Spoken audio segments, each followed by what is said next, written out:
Hello friends, అందరికీ నమస్కారం. మా ఛానల్ పేరు వచ్చేసి లావెండర్ కిచెన్ తెలుగు అఫీషియల్. నేను ఈరోజు చెయ్యబోయే వంట రవ్వ కేసరి. దీనికి కావలసిన పదార్థాలు: ఈ గ్లాస్తో 2 గ్లాసులు బొంబాయి రవ్వ, 1 గ్లాస్ పాలు, బాదం అండ్ కాజు, నెయ్యి, ఇలాచీ పొడి ముందుగానే దంచి పెట్టుకున్నాను, చక్కెర 1 గ్లాస్, 2 గ్లాసులకి 1 గ్లాస్ చక్కెర. మీకు కావాలంటే మీ టేస్ట్కి తగ్గట్టు ఎక్కువ కానీ తక్కువ కానీ చేసుకోవచ్చు. అలాగే ఈ గ్లాస్తో 3 గ్లాసులు నీళ్ళు కొలిచి పెట్టుకున్నాను.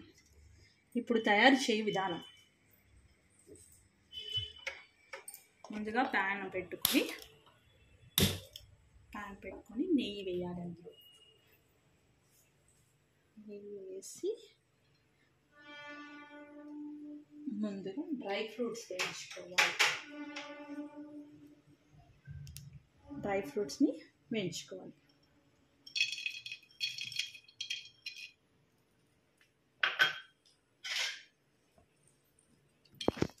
చిన్న మంట పైన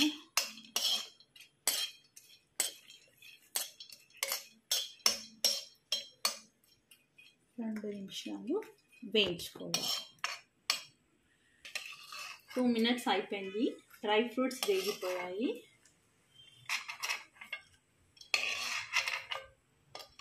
పక్కన పెట్టుకోవాలి.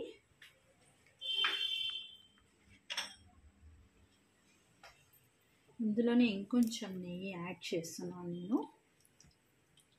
ఇందులో ముందుగా చూపించిన గ్లాస్తో 2 గ్లాసెస్ బొంబాయి రవ్వని లో ఫ్లేమ్లో మంచి కొంచెం కలర్ చేంజ్ అయ్యే వరకు ఫ్రై చేసుకోవాలి. ఇది మీకు ఒక 5 మినిట్స్ వరకు పడుతుంది. స్లో ఫ్లేమ్లో ఫ్రై చేసుకోవాలి.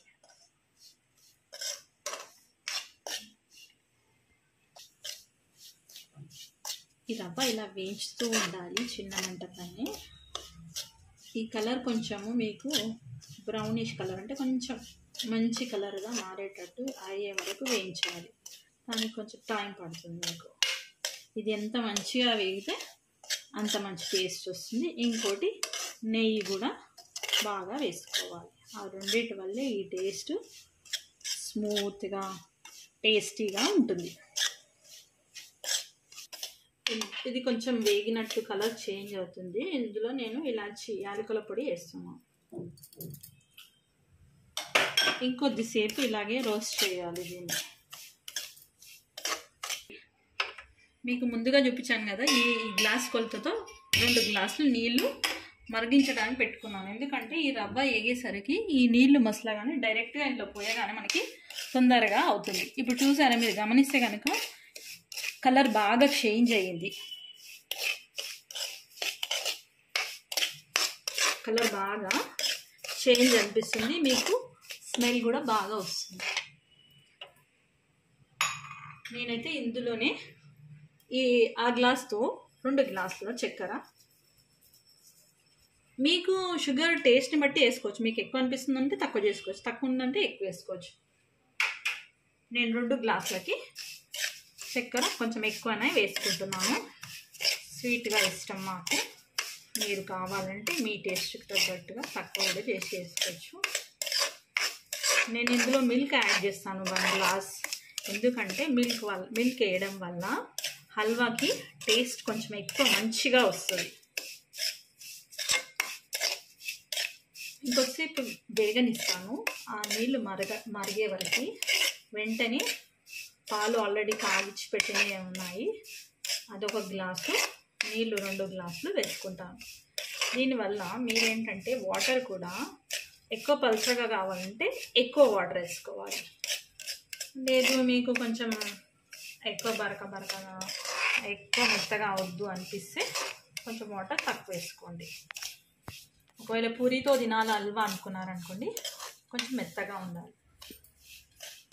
రవ్వ బాగా వేగిపోయింది. ఇందులో ఆల్రెడీ వేయించిన డ్రై ఫ్రూట్స్ కొన్ని వేస్తున్నాను, కొన్ని గార్నిషింగ్ పెట్టుకున్నాను. 1 గ్లాస్ పాలు పెట్టాను కదా, జస్ట్ టేస్ట్ ఎన్రిచ్ అవ్వడానికి పాలు యాడ్ చేస్తాను. ఆల్రెడీ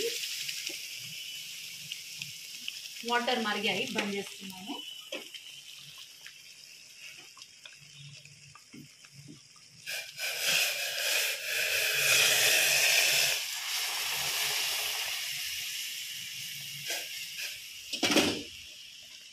ఇది ఇలా కొద్దిసేపు ఒక ఫ్యూ మినిట్స్ మూత పెట్టి ఉడికించుకోవాలి.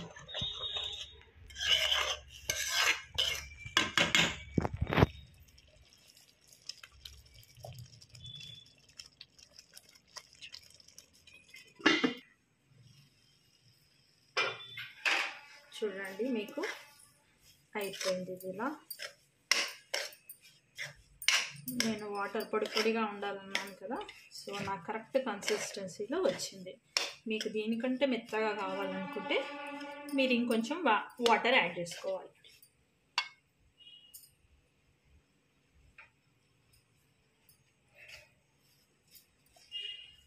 నేను ప్లేట్లోకి తీసుకుంటున్నాను. ఇది చూస్తుంటేనే మీకు తెలుస్తుంది ఇది ఎట్లా సాఫ్ట్గా క్రీమీగా ఉంది. నెయ్యి వల్ల, పాలు అండ్ వాటర్ కన్సిస్టెన్సీ వల్ల ఇలా వచ్చింది. మీకు ఇది దేవుడికి నైవేద్యంగా, లేదు ఎక్కువ స్వీట్ తినే అలవాటు ఉన్న వాళ్ళకి ఒక 10 minutesలో మీరు స్వీట్ రెడీ చేసుకోవచ్చు, హల్వా రెడీ చేసుకోవచ్చు. దీనిపైన నేను డ్రై ఫ్రూట్స్తో